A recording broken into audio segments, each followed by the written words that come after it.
Oh my goodness. Hello, good morning, welcome. This is here, the Saturday service. I'm Rabbi Brian. I am joined here with lots of my friends.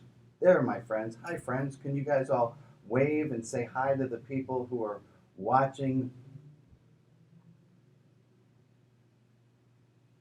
Well, it's so wonderful to see all of your faces and Rags and Lee and Emily and Candace and all the people who are watching whose names I haven't called and people who are watching this later, listening to this later. I'm glad that you're here. This is the Saturday service.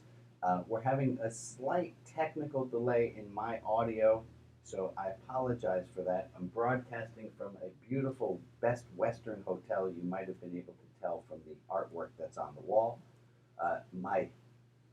My daughter and I had a wedding last night here in Napa, and it has been quite fun to take a trip with Annie. She is not going to be joining us today.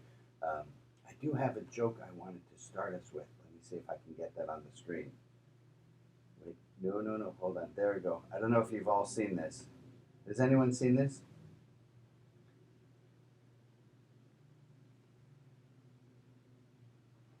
You see the sign? It says Tunashamed. And it took me a long while to figure out what the heck it says, Tunashamed. And the truth is, it's just a cross, and then it says unashamed.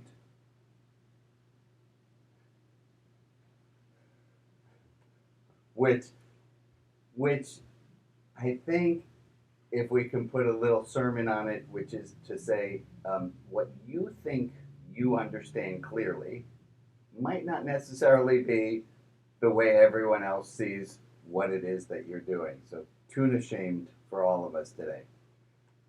Uh, I wanted us to. I want to start with this little quote that I have, which says this: "I learn so much when I make mistakes. Unfortunately, usually, I strive to keep myself from making any." If we learn the most by making mistakes, if we learn the most from our mistakes, it would seem in our best interest to make a lot of mistakes. And so perhaps uh, um, when I don't know, I don't know the answer to that. I don't know the answer. So I give that I just give that to all of us to think about is that the way that we learn and we grow is we learn and we grow not from when things go well. There's a quote that says, a smooth sea never made a skilled sailor.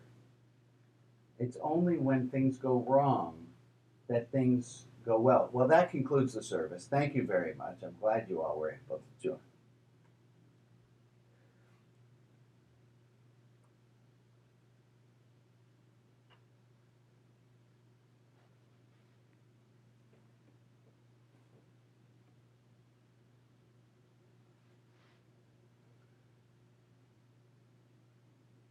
And sometimes, Betsy, oh boy, Betsy, sometimes we find out that we've gone way too far to the left, and then we wind up on the ground. But we learned what our limits were.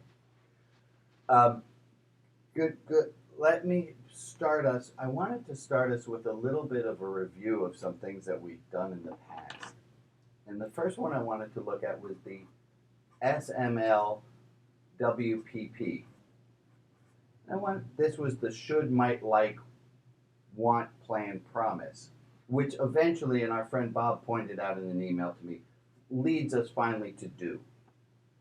That once you've done the thing, it's no longer a should, a might, a like, a want, a plan, or a promise. That you're actually doing it, and that's the goal. And I'm just curious because we had some fun with this exercise the other day. I'm curious if there are people who have any comments or thoughts of. And Alex, if you could spotlight me, I think it would end the whatever this is that's happening. Would that? Oh no, that doesn't help at all. Okay, fantastic. Does anyone have any comments that they want to make on the should, might, like? I see Ron has something up there. Ron, tell. I can't read exactly what you have written there.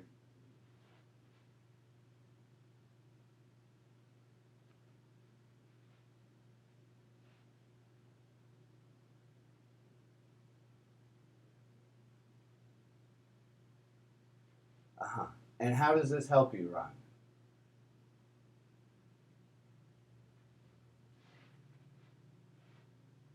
Yeah. Right? And you start to know what it is you're supposed to be doing. Anyone else have some luck, any skills, anything happened with this that they want to report back in? And let me at this time thank Alex for doing the tech. Thank Joe for moderating the chat. I can't read the chats while running the service.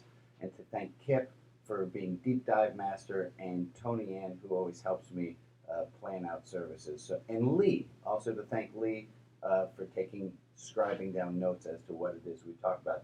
Another thing that we talked about, and this one was from last week, is last week we talked about the idea of a spiritual barometer, that there are certain things that, depending on the day, like my tech issues, there's some things that some days it happens and you find yourself really annoyed. And there are some days that the exact same thing can happen and you find yourself somewhat amused by it. And we're referring to these things as spiritual barometers. There are things that sometimes amuse us, sometimes annoy us. And instead of being amused or annoyed by them, we might take a little bit of perspective and say, apparently I'm in a really bad mood because this thing that often amuses me is really crushing my spirits today. And I'm wondering if anyone has anything they want to share that they've learned, that they have from this spiritual barometer exercise. Anyone have a thought, an idea? I cannot, I apologize. Alex, I'm going to have to ask you if you could spotlight people if they've raised their hands, because due to the delay, this is not working so well on my end. Anyone have anything on the spiritual barometer end to talk about?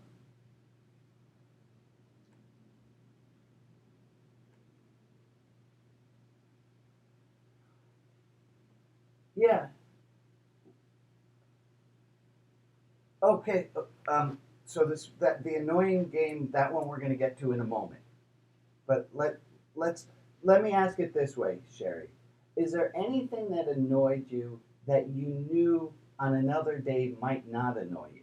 Is there something that happened that you found that was annoying, but on a regular Thursday that doesn't annoy me at all? No, okay, then that's fine. So the spiritual barometer. Go ahead, Maria.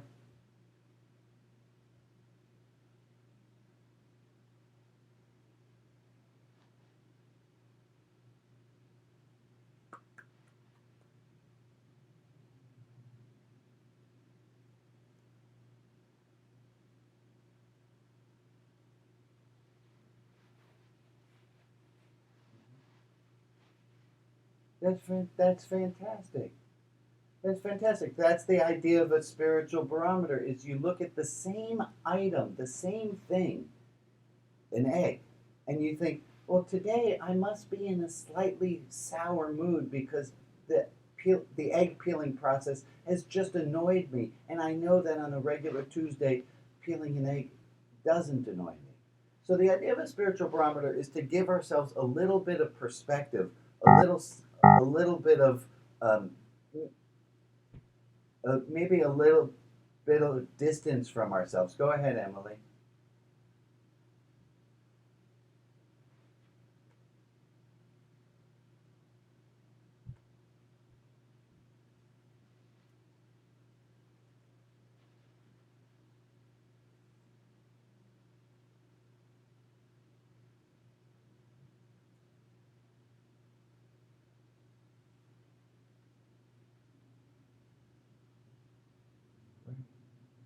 And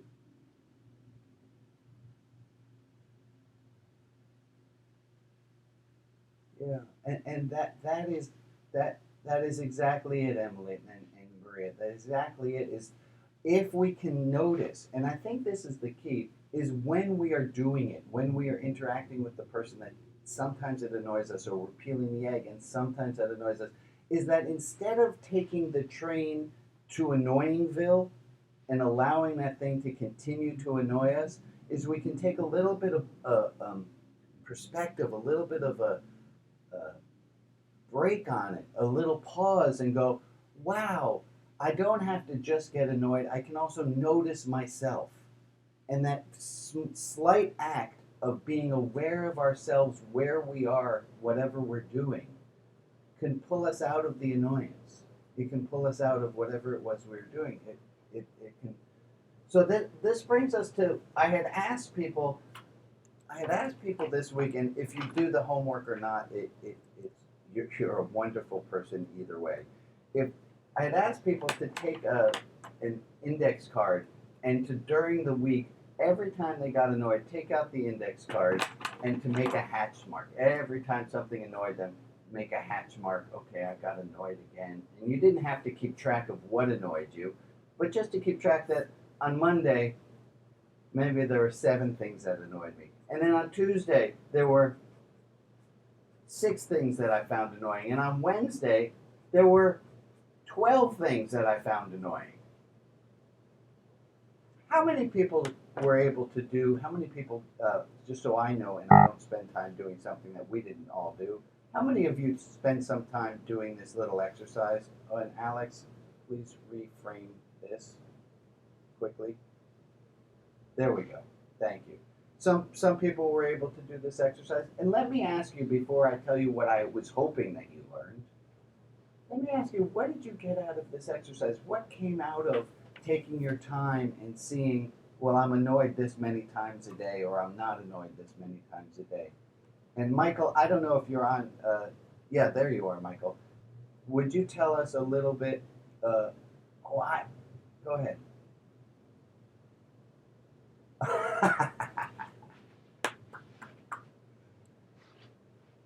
Oh, really? Oh, wait.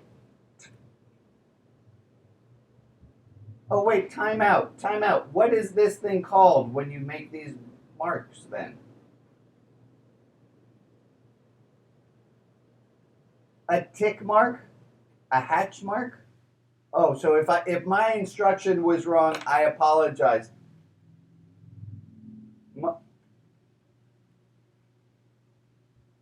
Okay. So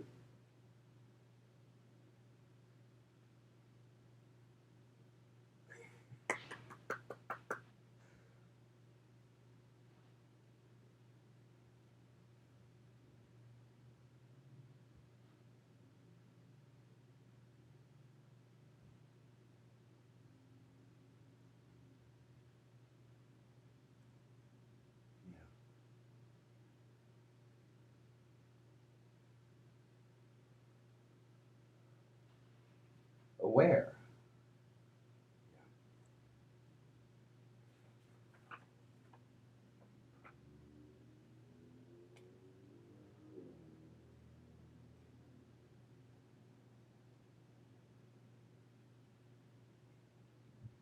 That's exactly it.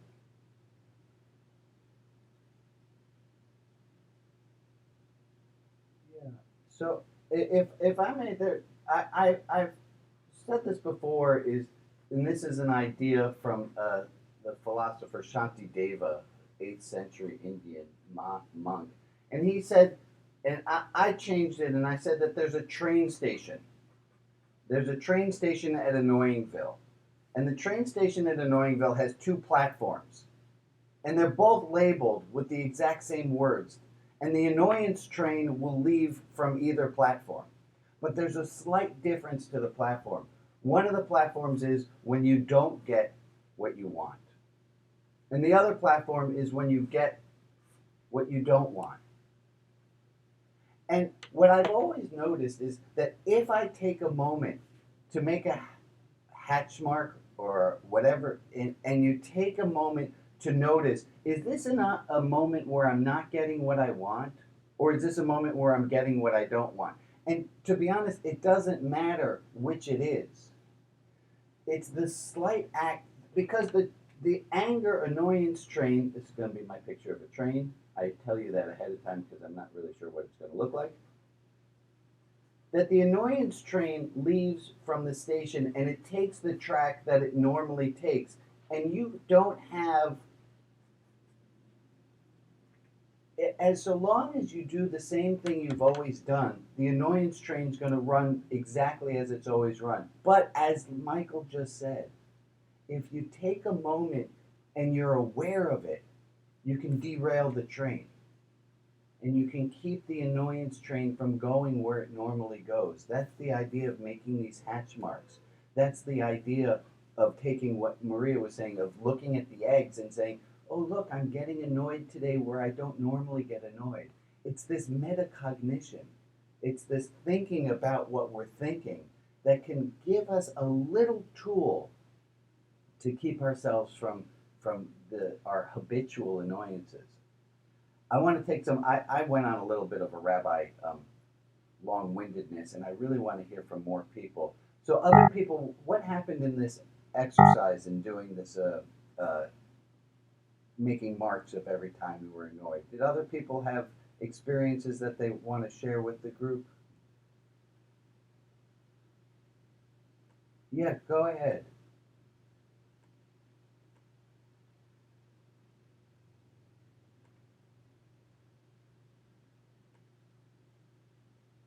Wait, I'm sorry, I didn't understand that. Would you say that again?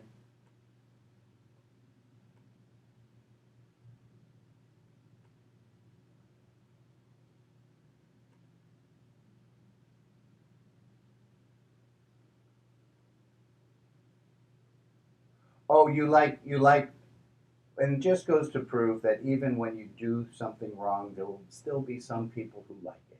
So thank you, Rita, for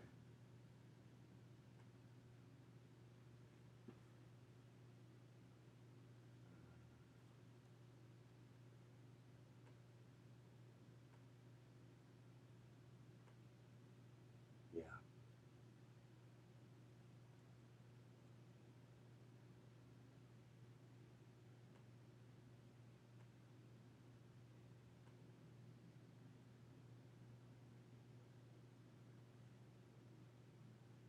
yeah,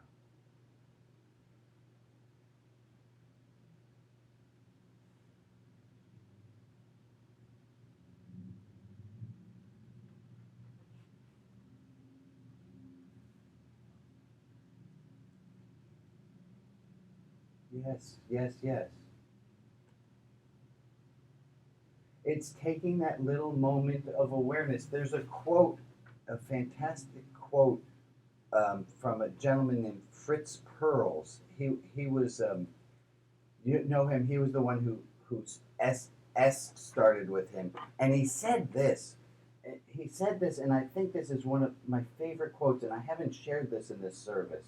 He said, "Awareness is in and uh-oh, in and of itself curative."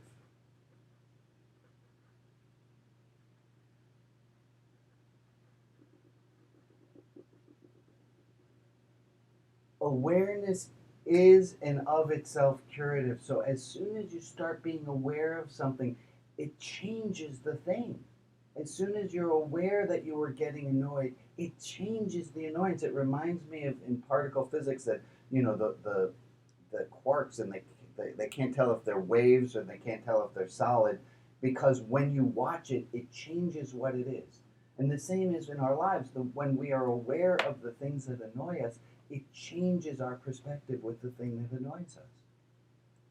Fantastic. Do I have someone else who would like to make a comment on what this paying attention to what annoys? Yes, Rob. I think if we can take a moment to notice we're annoyed with ourselves, it can change our perspective on how we are annoyed with ourselves.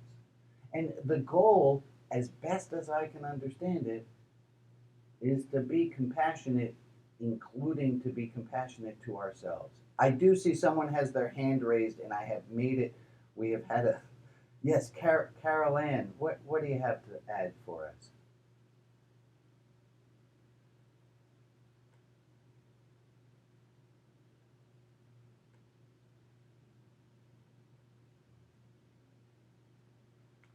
Yeah, yeah. It's a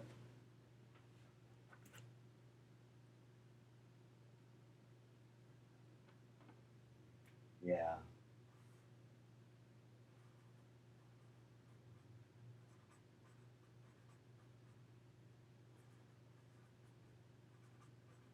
A-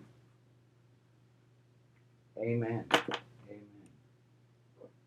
And again, the idea Shantideva said was that all anger, and when I heard this, I thought, and this is going to tie into something we're going to do in a moment. When I saw this quote for the first time, I thought, gosh, I wish I had heard that earlier. That all anger comes from not getting what we want or getting what we don't want. If you think of anything that's annoyed you, it falls into these two categories. And if you want to, you muse on it and think on it. And we really see that the problem is we had an expectation. And the harder we have an expectation of this is how I want things to be, the worse off we might, the more angry we might get. I saw Lee, you had your hand up. Talk to us, Lee.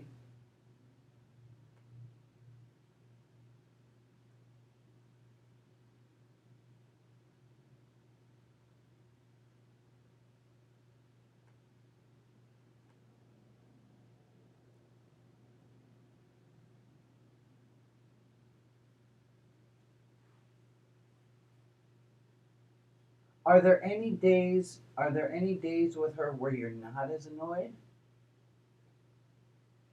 Okay. Okay.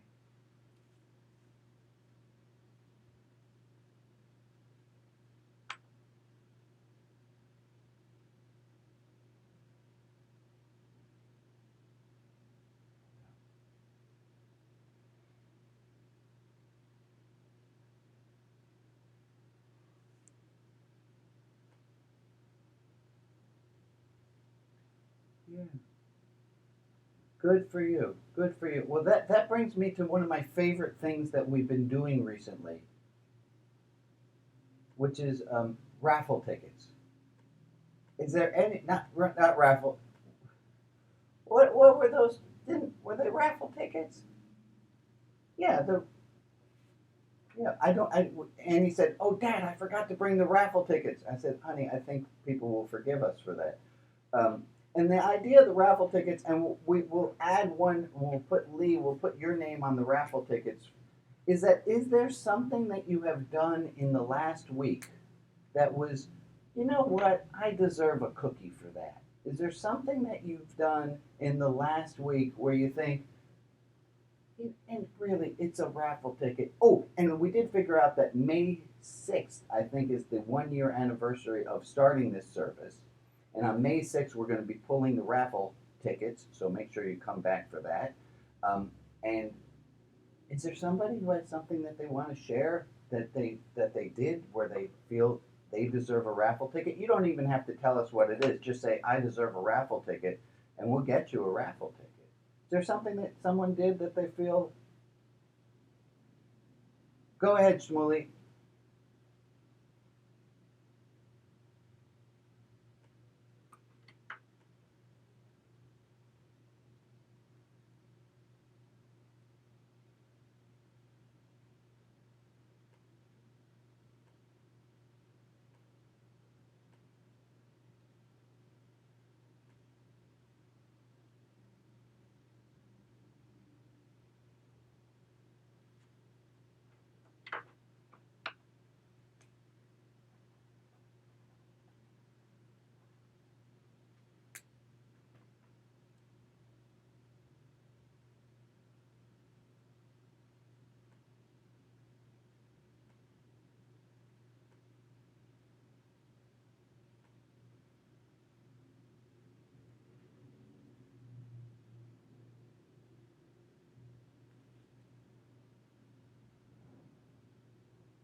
Wait a second. Wait a second. You said you were going to be nice to yourself?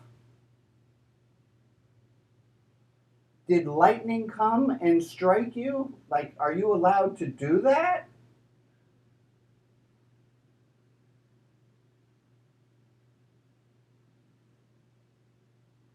And I'm Shmuley, that is fantastic. That is exactly what this is about. So yes, we put your name down. You get another another ticket. Is there someone else? This. Oh, go ahead. You have more, Shmuley. Sorry.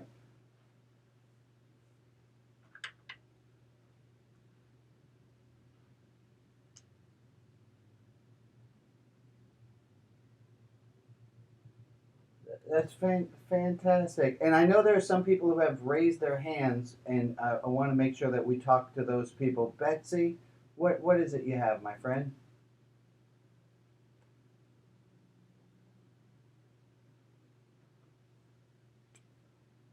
Okay, we give you you get a cookie for climbing a mountain. Good on you. Carol Ann, what do you have, my friend?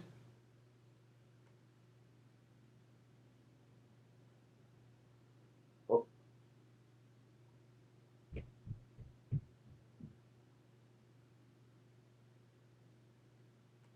well, good,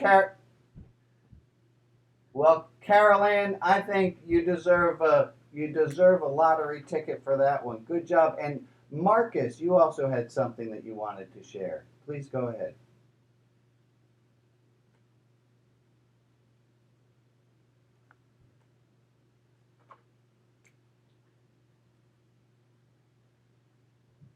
Good on you. All right, Emily. And Bob, you have your hand up. What kind of goodness did you do in the last week that you deserve a cookie for?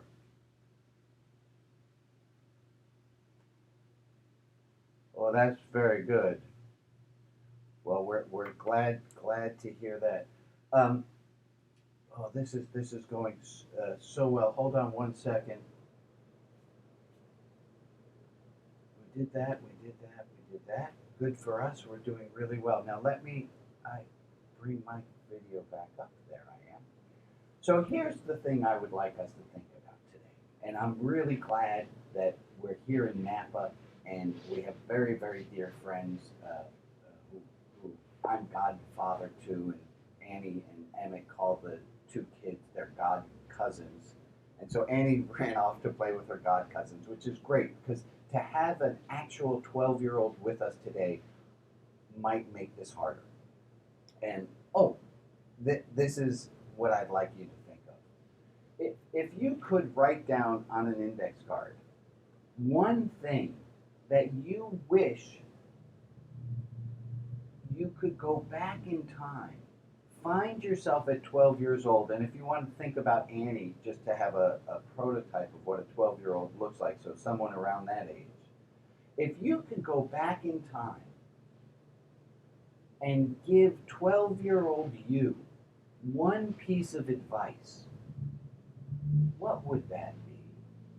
So, I don't have any quiet music that I can play while you're contemplating, so I'll just talk quietly, softly, and ask you to write down one piece of advice that you would give to 12-year-old you.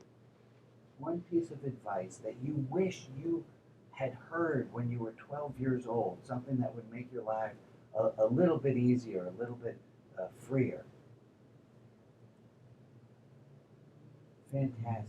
This is just great. And I got some thumbs up that some people are done. Some people still look like they're writing, so I'll give you another moment.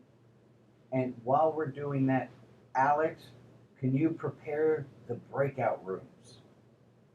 And those of you who want to participate in a breakout room, we're going to have breakout rooms. If you don't want to be in a breakout room, you don't have to be in a breakout room, and we can have you just stay here in this main room, and that's fine. If you're watching on Facebook or YouTube, I'd love to have 4 to 5 per room, please. Thank you, Alex. Bob, you still have your electronic hand up. Do you still have something there?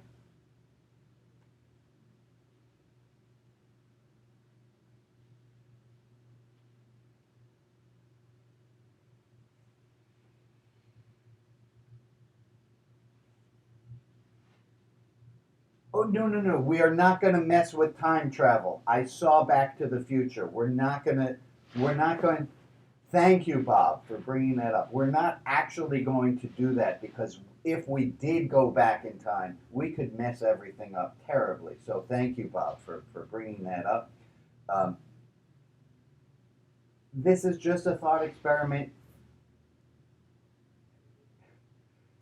So we will, it looks like everyone has something written down. So I'm going to ask us if we can go into breakout rooms. We're going to be in breakout rooms for about 5 minutes. And I'd love you to share with each other, what is the thing that you wish you had been able to get yourself to know at the age of 12. So let me set a watch and start our timer. And Alex, if you can open up breakout rooms and invite people. Rob, we see Rob is saying in just 3 words, he's putting his right up there, let it go, which is great because what 12-year-old doesn't love the musical Frozen?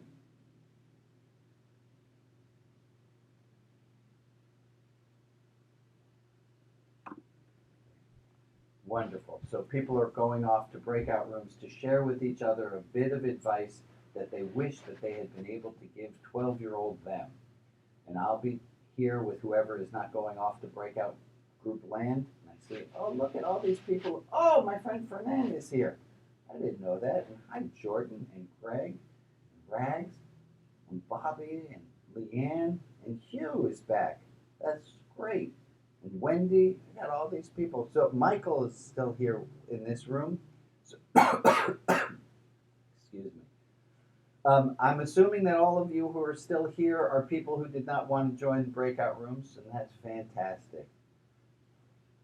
In this, so this is not a breakout room. This is a stay where we are room. Is there anyone have something that came to mind of something that this made you think about? Yeah, Marcus, what do you have?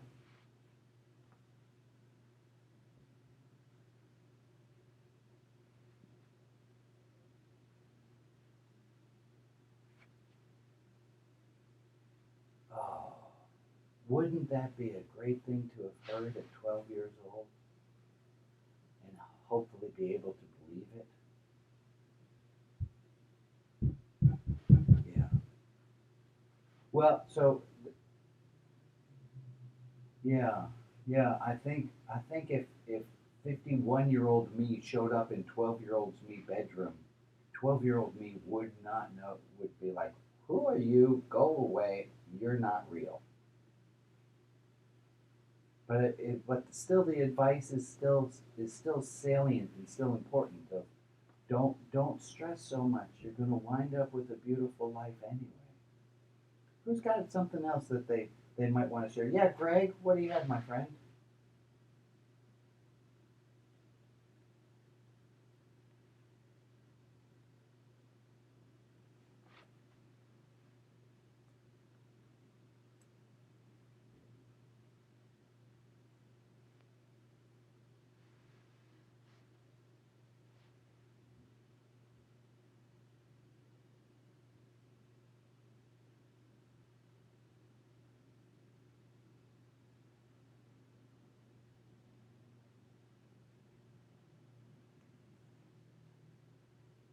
Yeah.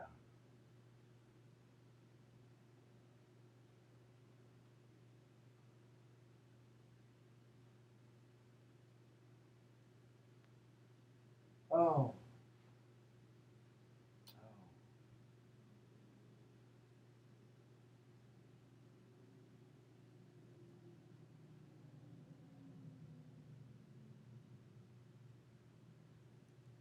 Mm-hmm. Mm-hmm. I love it, Greg. Yeah. Thank you, Greg. There's a great quote from Ian Esco who says, "It is not the answers that enlighten, but the questions. Not the answers that enlighten, but the questions." And to answer your question of Rabbi, how do you have all these quotes in your head? I don't really know. I like them and they stick with me, or I might just be making them up. No, that's not true. So, anyone else with 12 with advice to their 12-year-old? Anyone else with a thought on this? Yes, Scott, what do you have, buddy?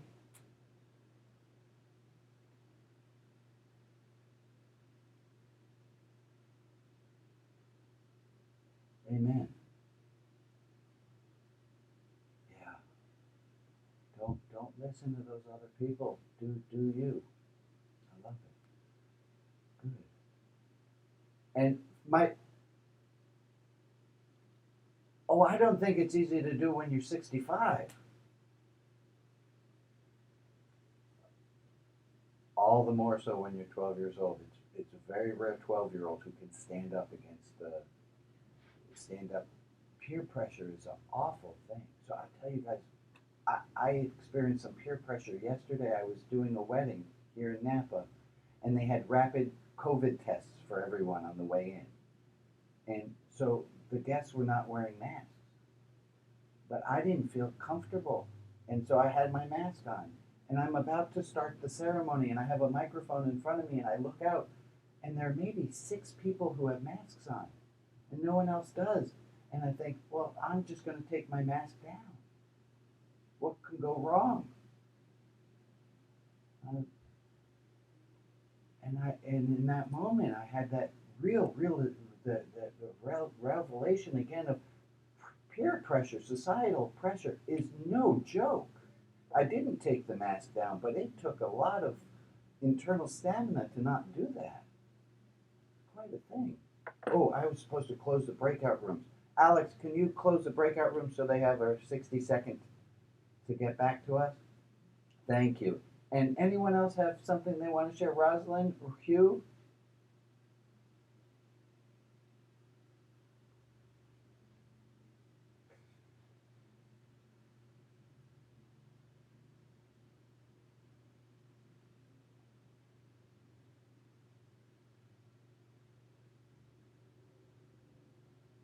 Oh.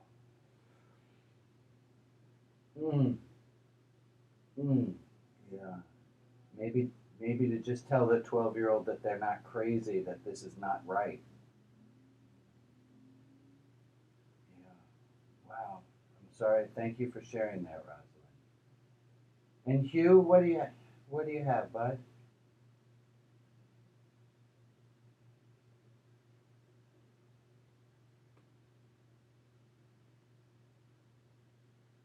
Great.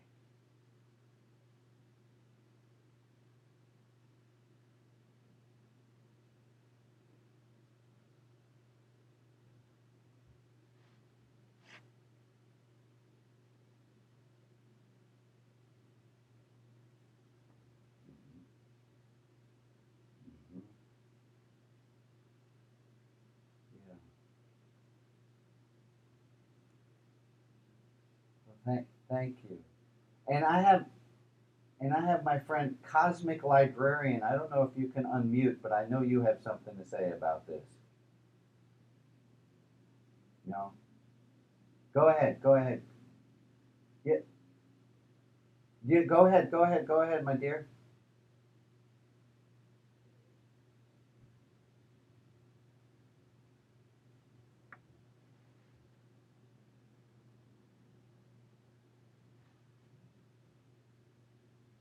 Oh, that is good.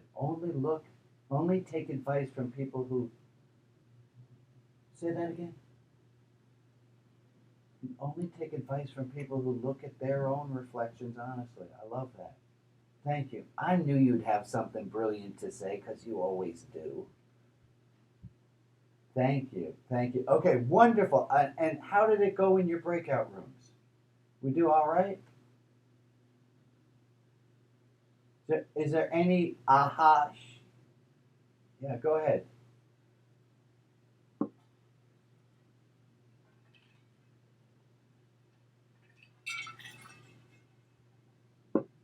Right. So, I'm going to ask you. Go ahead. Go ahead. Say it again.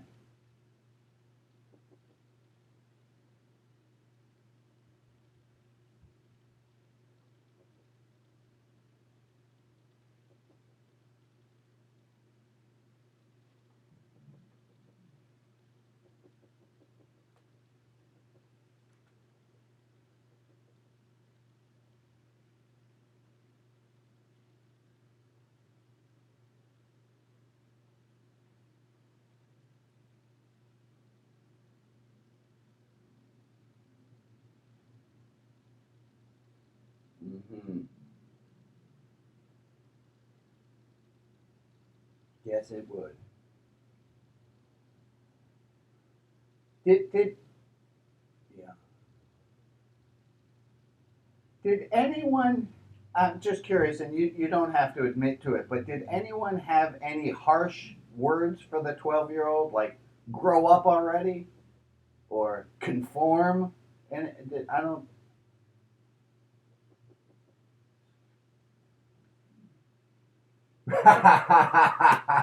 You know, right. We don't need you to come from the future to be rude to your 12-year-old self. That's fantastic. So I do want to ask before we do the next part of this exercise. I do want to ask.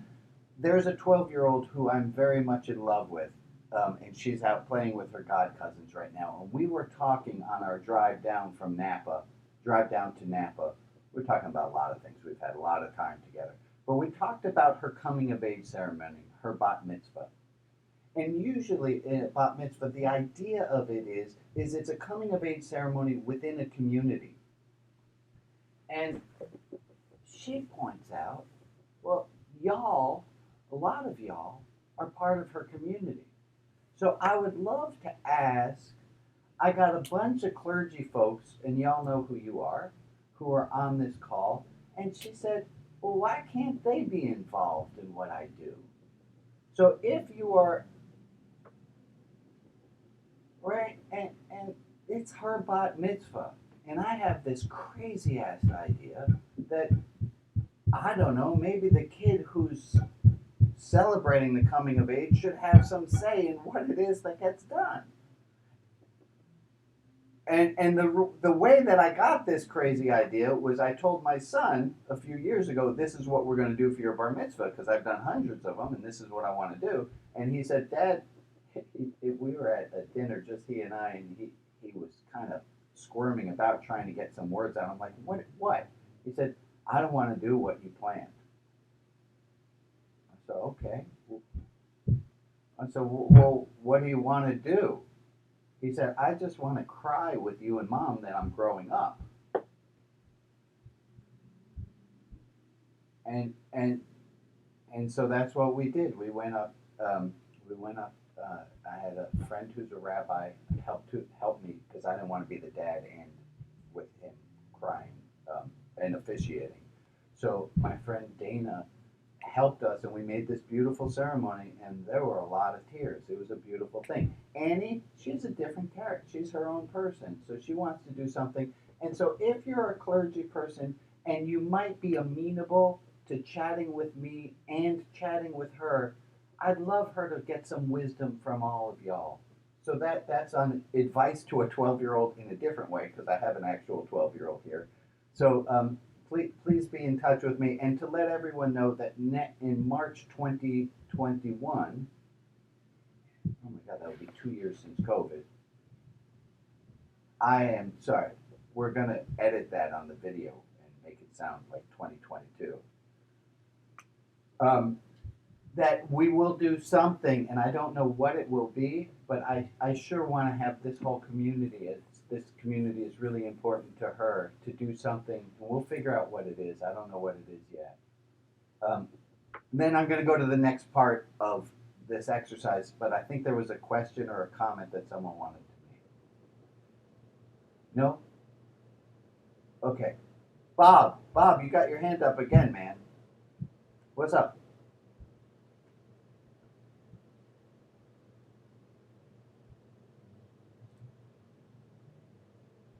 They were tears, happiness, joy, and bittersweet and sad. It was all of them at once because it's really it, it it's really horrible as a parent to know that I have to let go of him, and that's what this celebration is. It's a coming of age of realizing that, and there's this beautiful tradition in Judaism which we did do, which is there's a washing of the hands that is done, a literal washing of hands that parents will do at a bar bat mitzvah. And there's this prayer, and the first time you hear this prayer, it sounds awful, but then just take a moment to hear what the words actually are. Is that when you do this hand washing, you say, "Blessed are you, God, who has freed me from this burden." which sounds like an awful thing, but it's that I'm no longer, I don't have to micromanage him anymore, and I'm freed of that if I can see it that way, and that's really what this coming of age is realizing I'm not in charge. I used to have to do everything for each kid, and there's some bittersweet beauty in it, but also real sadness that I'm not the most important thing in my kid's life as I used to be. Okay, that all having been said, let me move to part two of the exercise of what we just did. Y'all did wonderful on advice to your 12-year-old self. I got a little trick up my sleeve now. What's a piece of advice that 12-year-old you would, you knew I was going to say that. All right. What's a piece of advice, and we won't do this in breakout rooms, but can you think of something that 12-year-old you, like you go back in time and you tell 12-year-old you, don't worry about conformity. Stick out, ask questions, be yourself. Everything's going to be all right. What's a piece of advice that 12-year-old you, not at that moment, but another moment, 12-year-old you comes, is watching your life, and 12-year-old you says, what does 12-year-old you say to you at your current age? What would 12? You take things too seriously. Yes, Ron, what do you have?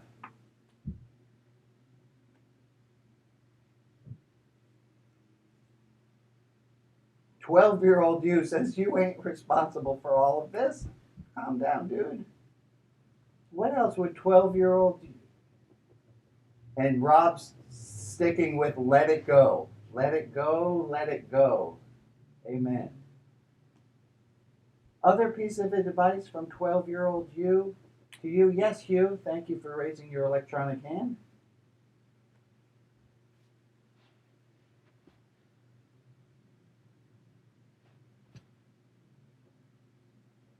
That's a good one. Carolyn Clausen Williams, what do you have, my friend? You're on mute, my friend. Go ahead. Relax, come out and play. Wonderful. And Jeffrey, what do you have? And thank you for bringing your sister to the service.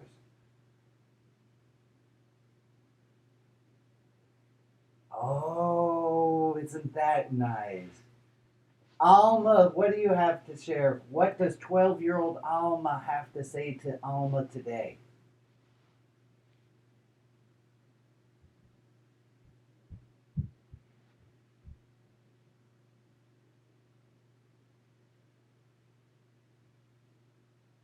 Oh, I hope you listen to that. Michael, what do you have, buddy?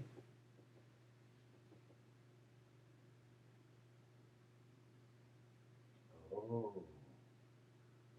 Y'all have some wise 12-year-olds. Thank you for listening. Thank you for paying attention to me. Because 12-year-olds, there's this thing, and I used to say this to my students all the time, was I would say to the students, do you ever have that moment where an adult is telling you something and you could freeze time, put any other kid exactly where you are, and the adult would continue on exactly saying the exact same thing they were saying? 12-year-olds are horribly ignored as though what's going on to them doesn't matter. And I think, Michael, if I'm hearing what you're saying the right way, is that there's a part inside each of us that still has our 12-year-old self who wants just to be heard, who wants to be seen, who needs to be witnessed for what they went through, as opposed to just saying, oh, they're 12, they'll bounce over it. They'll get over it. They got plenty of time. And it's rude. Yeah. Good, good, good. Now, going back, well, and then we'll do announcements, but the first thing that you wrote down, the advice that you have for 12-year-olds, I wonder how many of you think that that might also be advice that you need to take today, and that we're just using the 12-year-old as a proxy.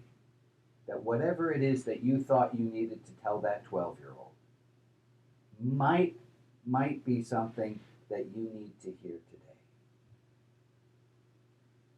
That being said, yes, good, good. That being said, I'm just, we're gonna do announcements, but before we do, I need to just make a little. My 12-year-old self is looking and going, "Holy shit, you did it! You're doing this? That's fantastic!" And my 12, it's weird, but I hadn't thought of it, but my 12-year-old self is proud of me. And what a beautiful thing that is. I thank you for that. And all of us got our own. You know what? Emily taught me this one. And because I just did it, and I just went to brush off a compliment. And Emily taught me when you get a compliment, Emily, you want to tell them what you told me? When you get a compliment, take a moment to just swallow. So that you take it's the same as marking down when we're a little frustrated. It's taking a moment to make it real, to make it concrete. So thank you, Emily, for that. Now we're going to go to announce. Yes, Alma, and then we have announcements we have to get to. Yes, Alma.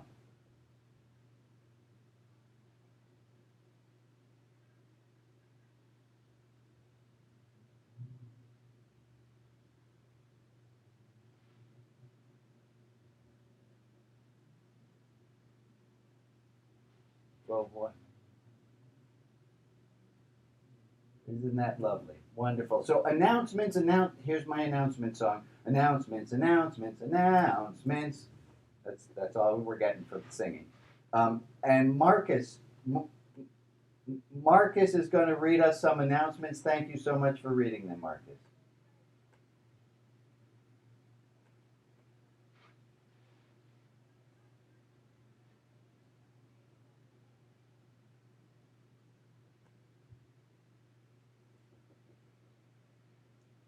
Oh, you don't have to do that. That's Alex's job.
Liturgical.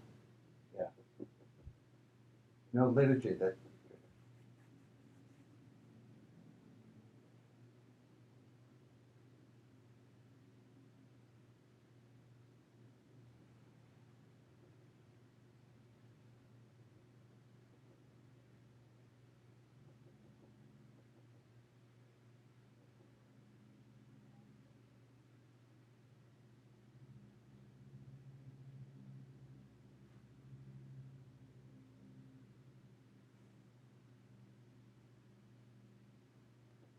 Thank.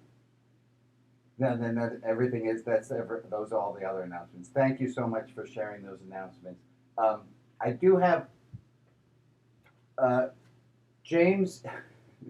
James is working on book number 3 right now, which is he types all these things up and he sends them to me, and then Alex helps him, and then I get them printed. He's working on book number 3. I'm still behind. I'm trying to get his book number 2 out, and we're working on that. It should be within the month. Also, our friend Azera in Uganda, and I don't have the books here. He sent me 4 copies of a book that he wrote all about a pandemic because so many of you supported and helped this Ugandan community in the pandemic when they ran out of food, and we were able to send them giant bales of not bales, bags. I don't know what they're called of cornmeal, and so I'll bring that to next week, and I'll show you all of that. We're doing a lot at Religion Outside the Box. It's very exciting times. I had another announcement I wanted to make. Can't remember it, so let me go with oh, that was it. Kip, thank you. Kip, Deep Dive Master. We had 2 entries to our puzzler from last week, and you and I did not get a chance to talk about that.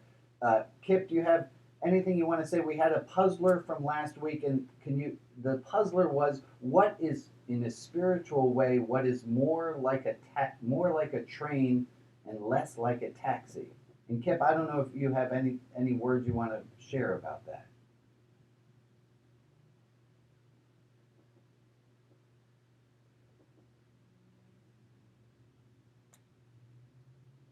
Okay, well, I go ahead. Give us a little bit about anything.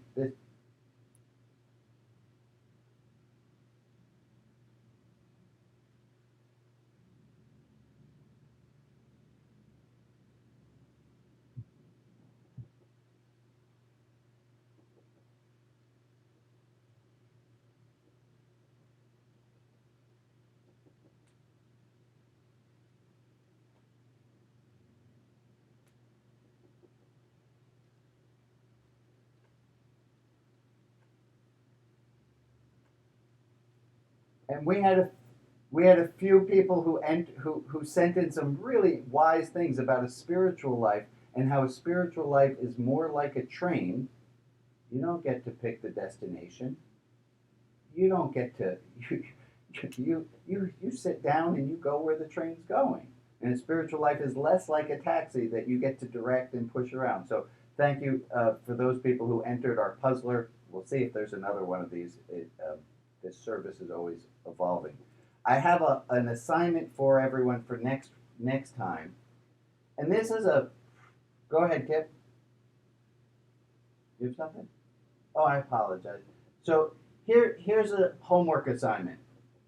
I would like you to start using this phrase, "get to," in lieu of every time you hear yourself say, "I have to." So instead of saying I have to undo the dishwasher, I have to put gas in the car. Instead of saying I have to, see what happens if instead you say I get to.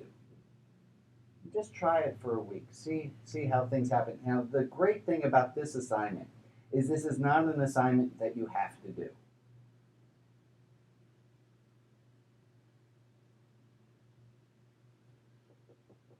You get it. And I will tell you from having done this assignment and having had many assigned it a few times, this is a really powerful thing. It's a very powerful thing in your perspective when you start changing your word instead of you have to do something to you get to do something. So that's our homework. We're going to conclude our service with the traditional hymn number 143 as found in your hymnals on page. No. We're going to conclude our service now, and we're going to transition into donut hour. I want to thank Kip and Joe and Alex and Tony Ann and Lee, and I want to thank you for showing up. This would not happen without you. I mean, it wouldn't. It wouldn't happen without people who are interested and who are willing to participate in this experimental, new, different way of doing a religious service. So I thank you very much for coming. If you want to stick around for Donut Hour, that's what we do next. It's very fun. And if you haven't signed in, oh, I don't know that we put the, well, there is a sign-in sheet, but I forgot to mention that today.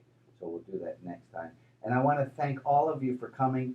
And Alex, oh, and my friend Fernand is there. Hi, Fernand.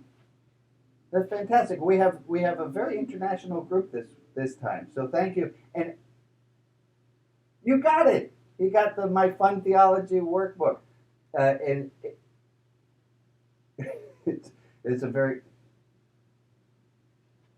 wonderful.